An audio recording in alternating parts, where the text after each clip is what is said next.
Greetings, Taku Faithful. Thank you for joining me again this week. Once again, it's Larry Williams, OAW Commander-in-Chief, and I'm here to bring you all yet again another Game of Thrones character spotlight right here on Otaku Assemble Weekly. And as always, here to bring you the latest in this week's Game of Thrones character spotlight. And this will be the first of two spotlight videos being released this week, and both of which will be in regards to characters that I feel are the last decent characters in the story. And when I mean decent, I'm talking about characters that I do believe are good guys in nature, characters that I believe their motives and their causes are noble, that they have remained consistent in those pursuits, and last but certainly not least, they haven't been corrupted by the events of the series yet. So, seeing as how these will pretty much be the last two videos I do before the Spotlight winner selects their character for the final one this season, I wanted to go ahead and just pretty much give my final thoughts on these characters before I sign off of this series altogether. So, first one I wanted to talk about is none other than Davos Seaworth.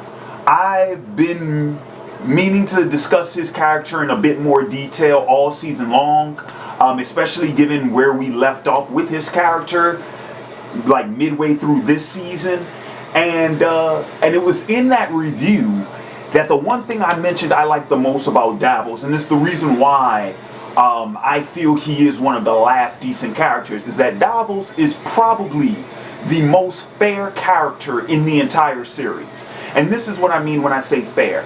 Davos, his major character motivation seems to legitimately be what is right and what's fair is fair. He follows Stannis because Stannis is by law supposed to be the next king. He was the next in the line of succession behind Robert, and of course, you know, we saw that was, you know, more or less, I mean, it was stolen from him. It was taken from him.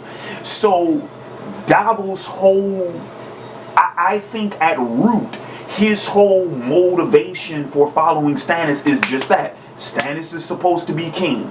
Period. You know, doesn't matter what Renly's claim was. Renly, you were third in line. Doesn't matter what Joffrey's claim was. Joffrey, you're an illegitimate child. Doesn't matter what Robb wanted or what Balon wanted or anything like that. Stannis was supposed to be king. And Davos knows that, and he called it straight. What's right is right. What's fair is fair. It's also that same motivation that put him at opposing odds with Stannis throughout the last 3 seasons, because when Stannis acted outside of that mindset of what's right is right, what's fair is fair, Davos told him about it. Davos didn't agree with Stannis aligning himself with Melisandre. Stannis didn't agree with, Davos didn't agree with how Stannis disposed of Renly. Davos didn't agree when Stannis started burning followers because they didn't convert over to the Lord of Light religion. And every time at every turn, Davos told Stannis about it. It's like, hey man, that's not what's right, that's not what's fair. And like I said, like I mentioned in last week's episode review, you know, this is a story where bad guys are rewarded for doing wicked things, good guys are punished for doing the right things. Davos wasn't in the wrong for standing up to Stannis like that, because he was telling Stannis what he needed to know rather than what he wanted to hear. And he got imprisoned for it.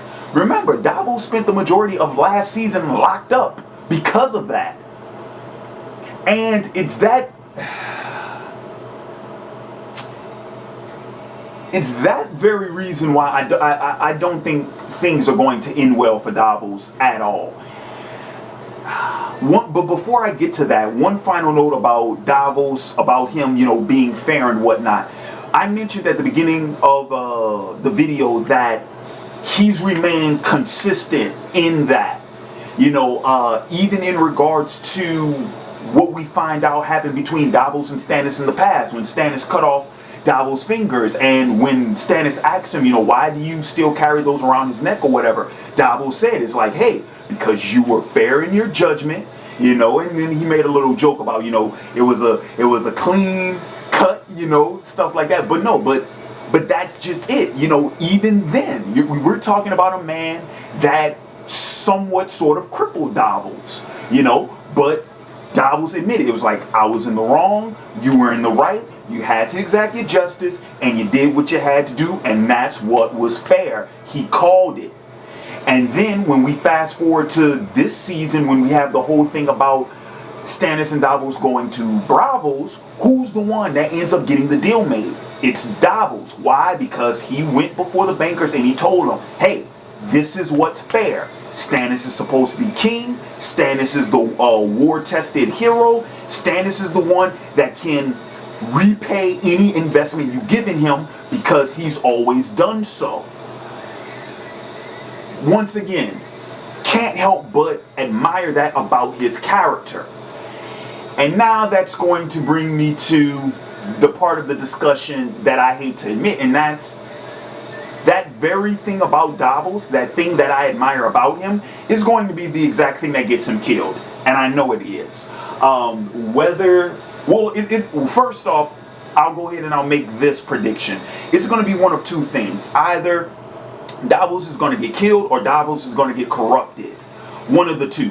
And in terms of him getting killed, I could very easily see that being something, you know, a similar situation where he does something to entice Stannis' fury. He does something to piss Stannis off. And let's be honest about this. All it takes is for one word from Melisandre, Davos is gone. Period. So I can very easily see it being something like that.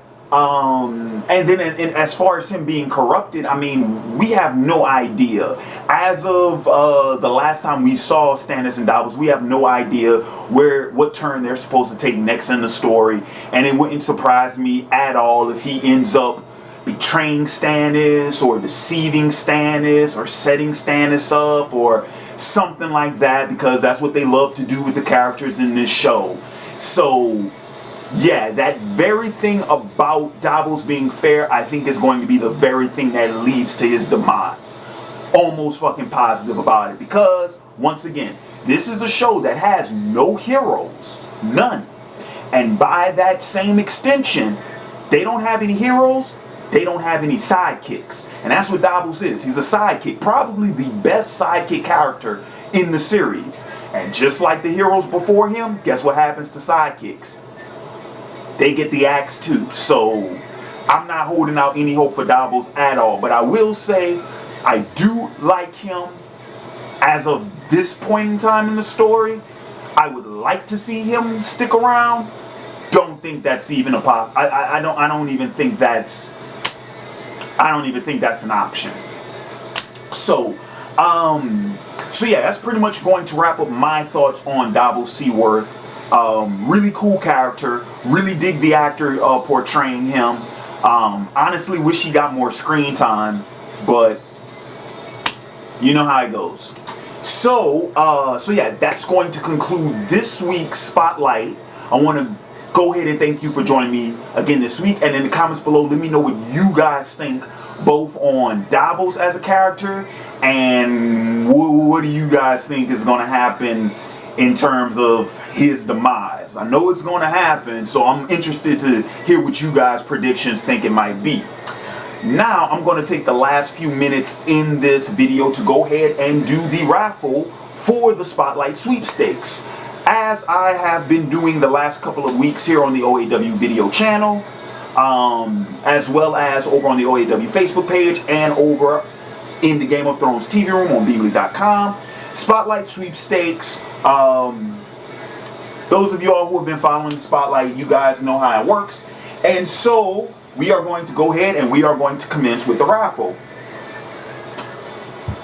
I have here the 3 tickets, each bearing a name of one of the Spotlight winners. So and you know what? I just thought of a funny little joke. Just thought of a funny little Stannis joke. So pretty much what I'm going to do is going to take each ticket, going to fold it up, put it in this cup, and gonna choose one at random. So, in the same vein of Mr. Stannis Baratheon, first off, Otaku Faithful, Fangs, 1978. The Stannis joke was supposed to be because it's three people, just like the three leeches. Okay, y'all don't care for the joke, fine, whatever. Alrighty. And in the cup, second spotlight winner, Otaku Faithful, J.K. Buchanan. Fold it up. In the cup. And finally, the final spotlight winner, Will Tilbrook. Fold it up.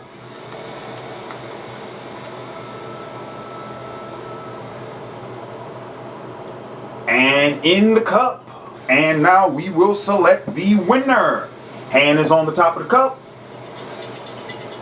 Shake it, shake, shake, shake it, shake it, shake it like a Polaroid picture. Swerve, shake, shake, shake, shake, shake, shake, shake, shake, shake. All right, hand is off the cup. I'm not even looking inside the cup, just picking at random. And I have the ticket. So let's see who is the spotlight winner. And it is none other than the Facebook winner, J.K. Buchanan. Congratulations, J.K. Buchanan. You, J.K. Elemental, KJ. Sorry about that. But yes, KJ. Wait, no. Jake. Your first name is Jake. Then why is it a K in front of the J? No, I was right. It is. Yeah, okay. So, Jake, sorry about that. You are the winner of the Spotlight Sweepstakes. You will be receiving a message from me probably before this video is released, and you now have an invitation to join me and the rest of the Small Council crew in this week's Small Council live discussion, as well as you will single-handedly choose the character for the final spotlight video going on next week. Now, in the event that Jake is no longer following the channel, contingencies must be put in place. So I will now be selecting a runner-up, just in case, because I know I had a lot of people jump ship after last night. So just in case Jake isn't still around, let's see if we can find a runner-up. Once again, hand is off the cup. Cup is in forward. I am not looking in it. There's the ticket. Okay, so I have my runner-up, who will remain unannounced until I can see if, in fact, Jake is still around. But, alrighty, so yeah, that's pretty much it. With that being said, this has been Larry Williams, OAW Commander-in-Chief. I am signing off, and until, let's see, next video will be Week 9 Small Council, followed by Week 9 Character Spotlight, and then Episode 10 Review. And with that being said, this has been Larry Williams, OAW Commander-in-Chief, signing off, and until next time, peace.